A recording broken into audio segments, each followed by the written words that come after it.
The game never stops, and neither do we. Welcome to the SDH Network, around the corner from everywhere. Good morning. I'm Jason Longshore. This is your Wednesday edition of the Morning Espresso, which is brought to you, as always, by Oglethorpe University, Atlanta's premier undergraduate learning experience and soccer powerhouse. We've got Champions League pressure at the highest level, MLS news with some pretty big long-term implications for teams, Concacaf Champions Cup bracket intrigue, U.S. men's national team scheduling steps, NWSL structure questions, and a global roundup that takes us from Germany to Qatar to Argentina. Let's start under the Champions League lights with two managers having a similar issue on opposite sides of Europe. For all the tactics, systems, game models, video breakdowns, all the things that managers just obsess over, the most important work still happens behind closed doors, and it's in that space where a coach tries to keep a team connected while pressure tries to pull them apart. Xabi Alonso and Arne Slot are living that reality right now. Alonso walks into a tension-filled Santiago Bernabéu tonight. 2 wins in 7 for Real Madrid. There's reports of a locker room slipping away from him. Kylian Mbappé is a doubt tonight. Fan base is shifting uncomfortably. The boardroom is shifting uncomfortably.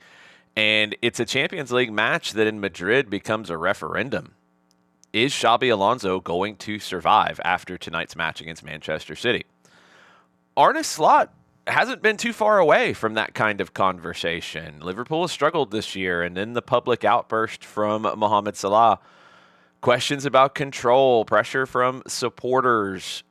This has been a pressure cooker for Arne Slot. But on Tuesday night at the San Siro in Milan, Slot held the group together, pulled out a win against Internazionale. Disciplined. It wasn't brilliant, but they get the job done on a late penalty. 2 managers, 2 of the biggest clubs in the world. Very similar challenge. Can you keep the team together when the outside world tells everybody that it's falling apart?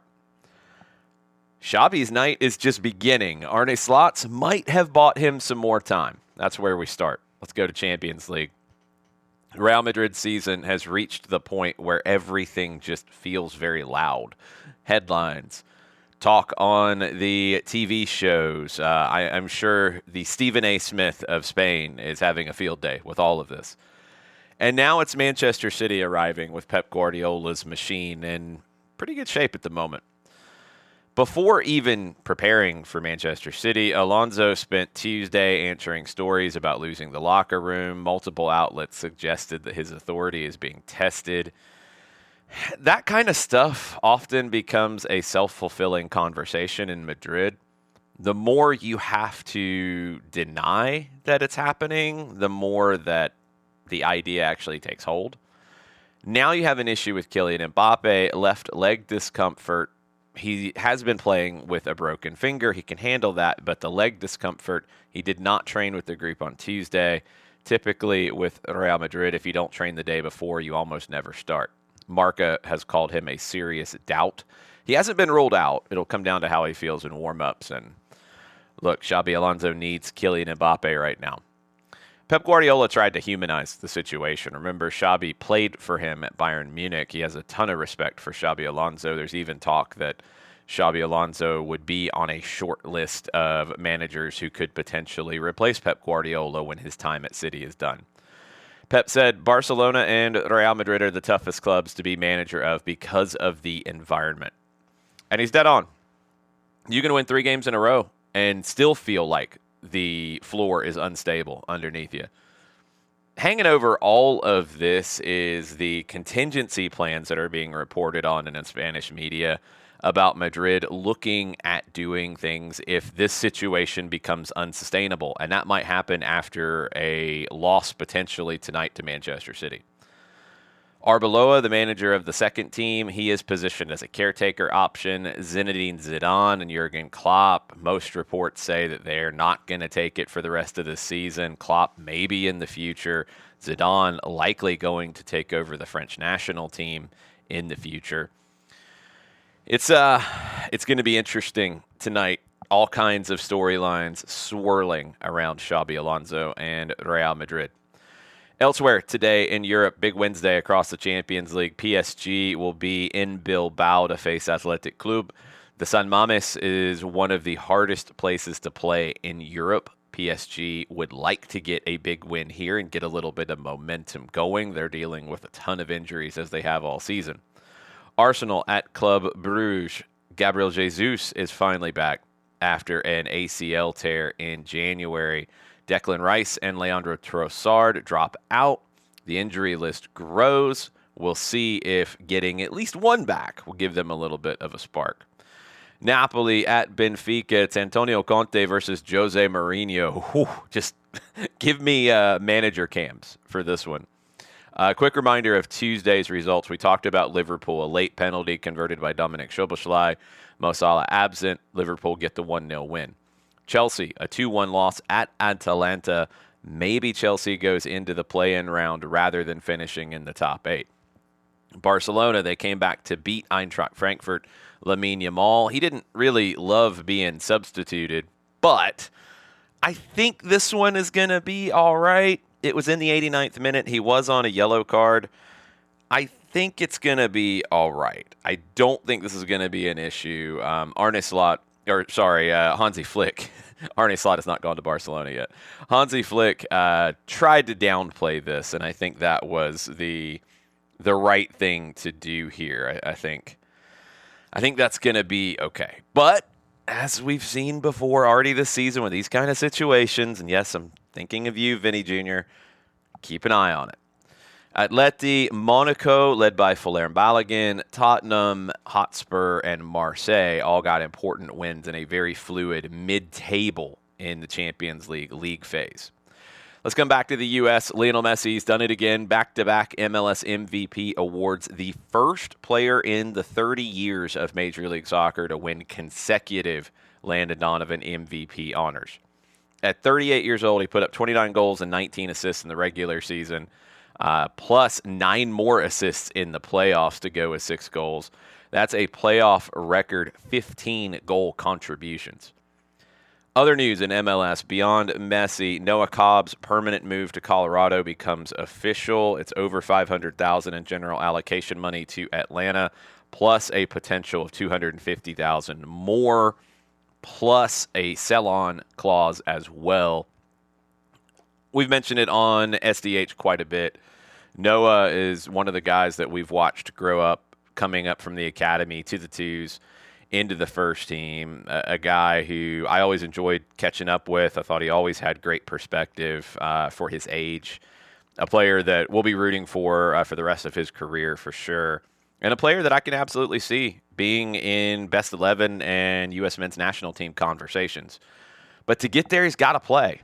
And when the decision was made to go get veteran center backs like Juan Buttercall and Anea Mihai, and already having Stian Gregerson, that means there's not playing time for Noah Cobb. Now, I don't know, and we'll see if he talks about it. I don't know if he asked to be moved, if he wasn't going to be a regular player or not. We know that Efrain Morales did. But I think this is the best move for Noah's career. And I understand wanting to have the conversation about Atlanta United playing young players. That's fine. And I always enjoy when young players get the opportunity to break out. And then they've got to keep that spot. And that's always the hardest part for young players because they're going to make mistakes. They're going to have ups and downs. I think in this case, though, and in many of the other cases that we've had pop up over the years, if you are talking about what's best for the player, which has to factor into this, sometimes what's best for the player is to go somewhere else where you are going to be, if not guaranteed more playing time, at least a clearer pathway to more playing time. And that's a lot to juggle when you're talking about developing young players, bringing them through, giving them opportunities, managing mistakes that get made, and trying to win championships. It's a lot. Sometimes it doesn't all line up the way that you would like. We'll see how this one works out in the long run, but that's a pretty big return for Noah Cobb to Atlanta United. And as I said, we will be keeping you up to date on all the latest in Noah Cobb's career as he continues it in Colorado. Other MLS moves, San Diego FC, they have secured David Vasquez permanently from Philadelphia. LAFC, they have permanently acquired Mathieu Chouanier through 2028. And then we go to Botafogo. The Court of Arbitration for Sport ruled that they must pay the $21 million to Atlanta United, and I believe there's some interest and late fees and all that. They got to pay that for the Thiago Almada transfer. This confirms FIFA's original decision. Botafogo appealed. They asked to pay only the missed early installment and then pick up from there. They lost the appeal. According to reports, Atlanta now wins the full amount owed, and John Textor is now trying to secure financing with Eagle Football to settle Botafogo's debts, fund the January transfer window, and avoid a transfer ban. It's a significant global precedent. And look, Atlanta's in a situation where this wasn't going to hamper them as it could other clubs. They were going to be able to continue to do business, and they were also not going to stand back and let John Textor and Botafogo be shady in the situation. So now the money's got to get paid quickly, and Botafogo is going to have to figure out a way to do this, and John Textor is going to have to figure out a way to do this when he is at odds with Eagle Football. It's a very complicated situation with Textor and the company that he started, him not having full control over it. The situation at Lyon where he was pushed out. Now there's chatter that he could be investigated in Europe and in the Premier League for comments that he made about transfers with Nottingham Forest and Evangelos Marinakis and just all of these things. There's a lot of things swirling around Botafogo and John Textor and Eagle Football. So one of the things that's going to have to swirl is a check to Atlanta United for the Thiago Almada transfer that has still not been paid. Good times. Let's go to Concacaf. The Champions Cup draw was last night. No, the Village People did not perform. Here's a couple of immediate storylines out of this. San Diego and Pumas will meet in round one, the only MLS versus Liga MX matchup of the first round. Seattle as Leagues Cup winners enter Miami as MLS Cup winners. They skipped the first round. And when you look ahead, Nashville, if they get past Atletico Ottawa from Canada, they will face Miami. They have played a whole lot over the years in knockout competitions, whether we're talking about the 3 games in the playoffs this past season. You go back to the Leagues Cup final in 23. They know one another very, very well.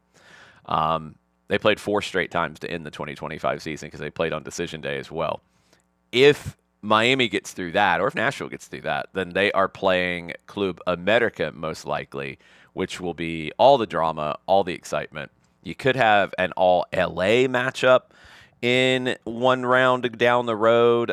You've got a lot of potential matchups that could be very tasty if things go according to plan. Vancouver and Seattle could meet in this tournament as well.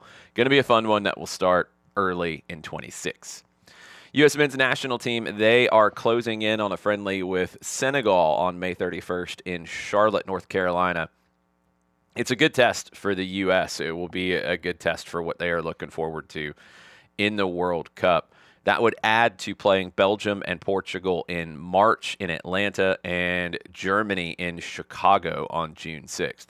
The U.S. has never played Senegal, actually. The U.S. hasn't played a lot of the top African countries. That's something I'd like to see continue. USL CBA talks. There's a bigger fight emerging here as the USL and the USL Players Association continue their contentious discussions over a new collective bargaining agreement. For the first time, we are seeing the league's proposed salary structure for its future Division I league coming in 2028. Minimums would start at $55,000 per season in 2028 and climb to $70,000 by 2031. Also, battles over healthcare requirements, year-round compensation, improving working conditions, and building professional standards before promotion relegation arrives. The players made their stance clear at the USL Championship final, and that was not well received by the league. This negotiation and and these two sides are going to have to get on the same page. I mean, we don't need to see the pettiness that we saw during the USL Championship final. Players wore T-shirts that upset the league about pro-rel, try-pro standards first. The league got so upset that they did not have a true trophy celebration for the winning team, which is a very bad look. It just, all the way around, it had to have rubbed both sides very wrong. So now, let's see if they can get maybe a little more maturity in the conversation, and these are some of the things that they will be talking about. More on Morning Espresso. Trinity Rodman in WSL, obviously wanting to keep her. Washington Spirit trying to figure this out. Haley Carter, now in charge at the Washington Spirit, said it clearly. The salary cap that the league currently has was built for a different era of women's soccer. I've said it before. I think this is a very complicated situation, but it looks like the Spirit and the NWSL are going to take the gamble on signing Rodman to a long-term deal for a lot of money. Her injury history has to be a little bit of a concern. We will see if the league and the team can find the money to match up with what some of the offers will be from Europe. We'll see if the league can maybe find some new structures that will allow teams to do this a little bit differently as well. Let's stay on the women's side. Let's go to the Champions League. Linda Caicedo of Colombia was spectacular again yesterday as Real Madrid beat Wolfsburg 2-0. 2 red cards for Real Madrid. They finished with 9, still won 2-0. Caicedo's second goal. The second goal for Real Madrid, the goal that Caicedo scored. Juventus won 5-0 yesterday. PSG drew, and they are mathematically eliminated from making the knockout rounds in the UEFA Women's Champions League. More games today there. You can watch them on Paramount+. Staying in the women's game as well, on the Frauenbundesliga in Germany, all 14 clubs voted to break away from the federation and establish their own league organization after negotiations between the two sides collapsed. The federation introduced last-minute conditions in their negotiations, and the clubs felt that undermined previously agreed-to terms. So they're going to start a breakaway group, kind of like how the Premier League broke away from the English Football League structure, and we've seen this in other places as well. It could really reshape governance models in the women's game across Europe. Be very interested to see how all of this comes together.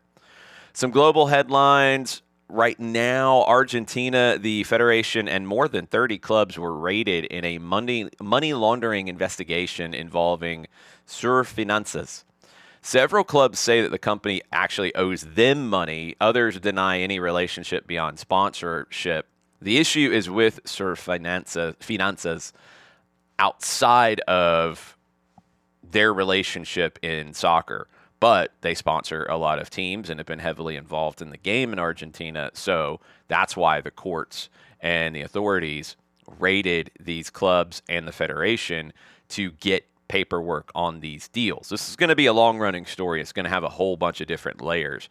But the big thing to me that jumped out of it is you did have quite a few clubs say, actually, they owe us money and we're taking them to court.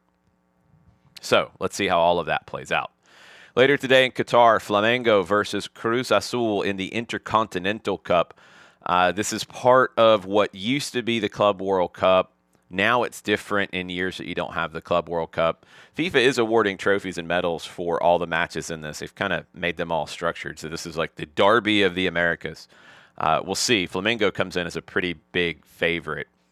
Both teams played over the weekend, but Flamengo's game over the weekend didn't matter because they already clinched the Brazilian League. Cruz Azul was knocked out in the semifinals of Liga MX. I would assume Flamengo is going to come in a little bit fresher. News out of Mexico that it is confirmed, this had been talked about before, but Rafa Marquez will take over the national team after the 2026 World Cup. Javier Aguirre will step down. Marquez is part of the staff now, and that was all part of the process. So just confirming what had already been talked about there. Liga MX, the ownership landscape could continue to shift dramatically. Mazatlan is in the process of selling its franchise, and Atlante, previously in the first division, could come back as part of that. Atlas is exploring a full sale. León is quiet, but they've got until 2026 to get out from under the same umbrella as other clubs. It's complicated in Mexico with this ownership situation, and it's going to set I think the pathway for the development in Mexico really quickly here to get this stuff done over the next calendar year. Let's go to Korea real quick. Jesse Lingard, he has officially played his final match for FC Seoul, finishing 2 years that he called the happiest of his career. He scored for FC Seoul in a draw in the Asian Champions League. There's interest from clubs in the Premier League, according to reports, and Jesse Lingard will be moving in January. The refill headlines from around the world. Vissel Kobe, they remain on top of their group in the AFC Champions League. 2-2 draw with Chengdu Rongcheng. England will play Uruguay and Japan in March in international friendlies at Wembley. Norway will play in March against the Netherlands and against Switzerland. RB Leipzig hire former NWSL front office leader Tatiana Haini as their CEO, one of the highest-ranking females in the men's game in Europe. Texas A&M, they have hired former Atlanta United goalkeeper Bobby Shuttleworth as their women's head coach. He leaves Florida State after winning another national championship as an assistant. Paul Pogba has partnered with a professional camel racing team, Al Habub. That's one of the weirdest headlines I've ever seen, but it's a thing. It's real. And in Great Britain, a man charged with racially abusing Bournemouth's Antoine Semenyo at Anfield earlier in the season. He has been officially charged, and that is now proceeding through the court system. I do remember that Liverpool did sanction the person, and I believe pulled their tickets. Hopefully, that person is not going to be back at Anfield ever for what happened, if it is completely proven, as all the video and everything seems to be pointing you in that direction. We will see how this one plays out, but I'm glad this has continued through to the point that the person's been identified and charged. If you missed it last night, Kevin Egan joined me on Atlanta Soccer Tonight. We talked MLS Cup. We talked World Cup. I gave you one game in each group that I thought would turn the results of it and be the most important in terms of qualification for the next round. I gave you 5 top-ranked teams that I think might not win their group, and I gave you a couple of real outsiders who could get into the knockouts. Go check it out on the Off the Woodwork podcast from Odyssey.